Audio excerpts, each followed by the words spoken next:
दोस्तों आपने कभी ना कभी सर्वर और डाटा सेंटर जैसे भारी भयंकर शब्द जरूर ही सुने होंगे। पर आप जानते हैं कि ये सब एक्चुअली में होता क्या है और कैसे ये सब काम करता है।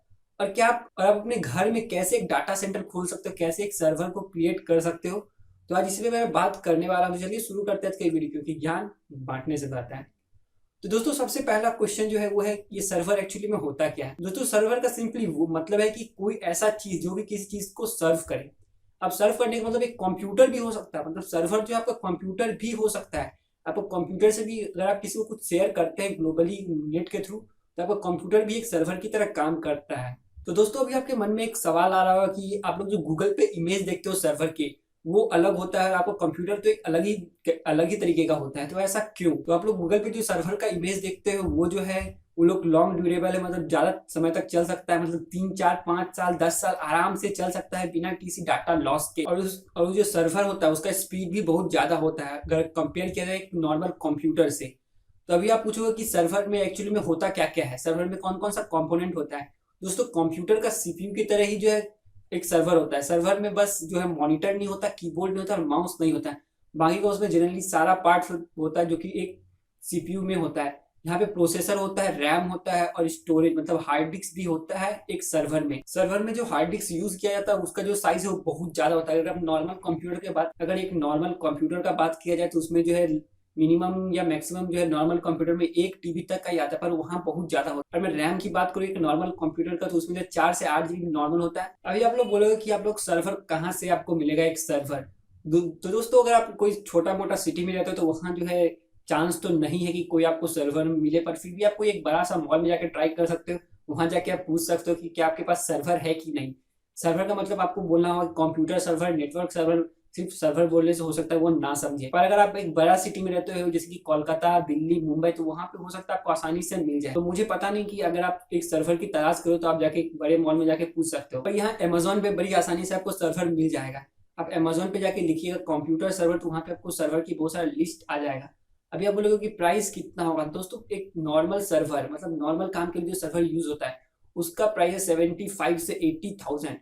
जैसे एक मोबाइल का प्राइस वेरी करता है उसी तरीके से जो सर्वर का प्राइस भी वेरी करता है। वो 1 लाख 2 लाख 3 लाख तक का एक सर्वर का प्राइस हो सकता है। तो अभी यहाँ बात आता है डाटा सेंटर का। तो ये डाटा सेंटर एक्चुअली में होता है क्या?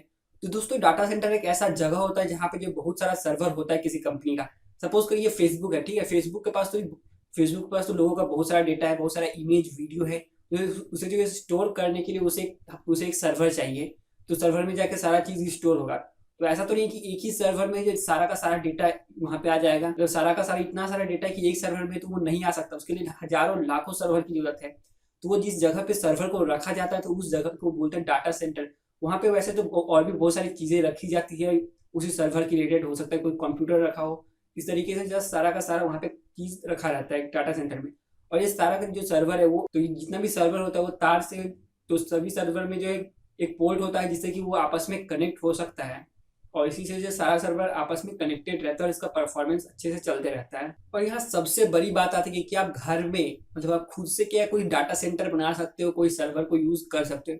तो दोस्तों इसका आंसर देना है थोड़ा कॉम्प्लिकेटेड है। इसका आंसर तो मैं ऐसे नहीं दे सकता, ये आप पे डिपेंड करता है। जैसे कि मैंने पहले ही बताया आपको कि सर्वर का जो प्राइस वो वेरी करता है। 75 80 हज़ार में जो नॉर्मल सर्वर मिलता है उसके बाद इसका प्राइस बढ़ते रहता है।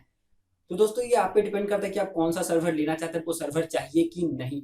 यहाँ मैं आपको बताता हूँ कि जितना कि मुझे पता है कि फेसबुक और नेटफ्लिक्स जैसी जो कंपनियां हैं वो उनका उनका ज्यादातर जो सर्वर का काम वो अमेजोन फुलफिल करता है। यहाँ तक कि माइक्रोसॉफ्ट का भी जितना काम है कुछ कुछ काम जो है अमेजोन फुलफिल करता है। आपको पता होगा कि अमेजोन के पास खुद का एक डाटा सेंटर है जिसमें कि फेसबुक, अमेजोन और नेटफ्लिक्स तो दोस्तों अमेजोन के पास जो खुद का डाटा सेंटर है जिसमें कि अमेजोन, नेटफ्लिक्स और माइक्रोसॉफ्ट जो है अपना डाटा वहां पे रखता है। अब यहाँ ऐसा बात नहीं है कि उन कंपनी मतलब फेसबुक, नेटफ्लिक्स और माइक्रोसॉफ्ट के पास खुद का सर्वर नहीं है। उनके पास भी खुद का सर्वर है, उनके पास भी खुद का डाटा सेंटर है, पर फिर भी वो लोग जो है अमेजोन का डाटा सर्विस यूज करता है। अमेजोन AWS मतलब अमेजोन वेब सर्विसेज वो लोग यूज करते हैं। और अमेजोन वेब सर्विस जो है बहुत ज्यादा कॉस्टली भी होता है। तो दोस्तों खुद का डाटा सेंटर बनाने के लिए चाहिए बहुत सारा पैसा। दोस्तों पैसा इसलिए क्योंकि आपको जो एक बहुत बड़ा सा जमीन लेना होगा, साथ ही साथ आपको नेट का अच्छा खासा पैक चाहिए क्योंकि नेट का पैक बहुत महंगा होता है।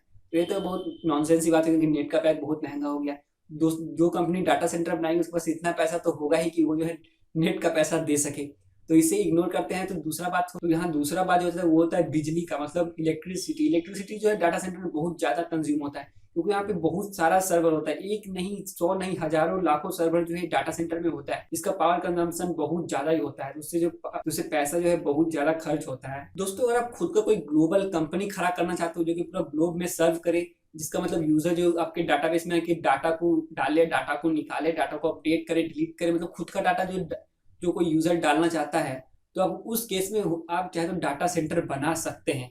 आप डाटा सेंटर आप उस टाइम पे डाटा सेंटर खुद का बना सकते हैं, चाहे या फिर अमेजन वेब सर्विस से जो अपना ले सकते हैं, अपना काम करवा सकते हैं वहां से। अगर आपका एक छोटा मोटा कोई वेबसाइट है, कोई डायनामिक वेबसाइट है, कोई स्टैटिक वेबसाइट है, तो उसके लिए आपको कोई डाटा सेंटर का कोई भी जरूरत नहीं है। अगर आपका सपोज मान लीजिए आपका एक वेबसाइट है जो कि सुबह का 10 बजे से शाम का 5 बजे तक, मतलब इन्हीं घंटा बस आपको वो वेबसाइट को चलाना रहता है, तो उसके लिए ना तो आपको होस्टिंग लेना है, ना तो आपको कोई सर्वर तो यहाँ आपको बिल्कुल भी नहीं लेना है। इसे जो आप अपने कंप्यूटर को सर्वर की तरह यूज कर सकते हैं, अपने कंप्यूटर से ही जो है उन सभी फाइल्स को आप होस्ट करके पूरे ग्लोब में चला सकते हैं। तो यहाँ जो बहुत सारा कंपनी है जो कि होस्टिंग प्रोवाइड करता है, एक है होस्टिंजर, गोडैडी, ये सब जो सारी की सारी वेबसाइट जो है होस्टिंग प्रोवाइड करती है।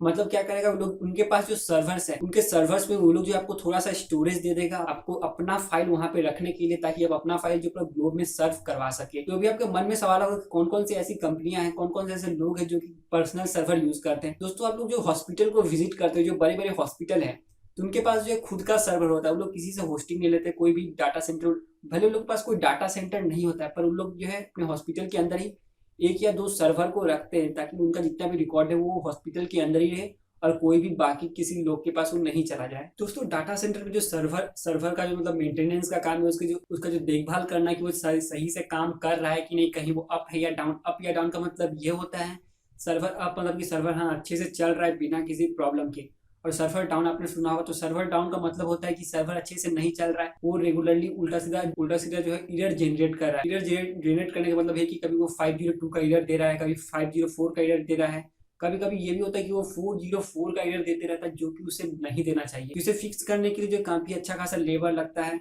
जिसके वजह से जो ओनर को काफी अच्छा खासा पैसा भी खर्च करना पड़ता है। दोस्तों, सर्वर का जो डेटा है, मतलब एक सर्वर का डेटा जैसे ही भर गया, सर्वर फुल हो गया, तो वहाँ फिर नए सर्वर को लाया जाता है, जिसका भी प्राइस बहुत ज्यादा होता है, जैसे कि मैंने आपको पहले ही बताया था। तो सर्वर को जो डाटा सेंटर में कुछ इस तरीके से रखा जाता है कि अगर जो न्यू सर्वर आएगा वो बड़ी आसानी से उस सभी के साथ जो है मिल जाए। आई होप कि आप समझ गए होंगे कि सर्वर क्या होता है, सर्वर कैसे काम करता है, और आपको खुद का एक सर्वर बनाना चाहिए या आपको खुद का सर्वर नहीं बनाना चाहिए।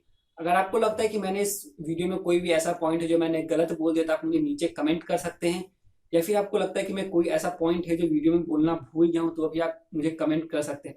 अगर आपको ये वीडियो पसंद है, प्लीज वीडियो को लाइक कर दीजिएगा और चैनल को भी सब्सक्राइब कर दीजिएगा। मिलते हैं अगले वीडियो में, तब तक के लिए बाय।